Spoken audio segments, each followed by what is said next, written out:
વખતે તો ગરટ પાસ થાય એટલે પેલો ઘરની બારે મોટો ગેટ બનાવી જેવો છે.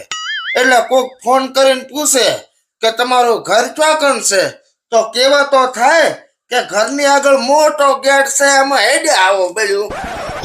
કાકા, સોટણીમાં હવે દાડા ખાલી 15 રહ્યા છે બાચી. હા તો શું ગામમાં જઈને મંજીરા વગાડું? હવે અત્યારે મંજીરા ની વગાડ્યા ને તો આખી જિંદગી ઢોલકા વગાડતા રહી જાશો પછી હોય.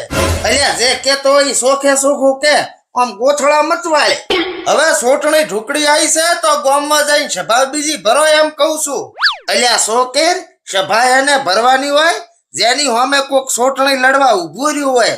તારો બાપ 70 વર્ષથી વગર સોટણીએ સરપંચ બનીને બેઠો છે. ઈ તો 70 વર્ષથી કોઈ સામો નતું ઊભું રહ્યું ને એટલે. આ તો આ વખતે કોણ મારો બા ઊભો રહ્યો છે?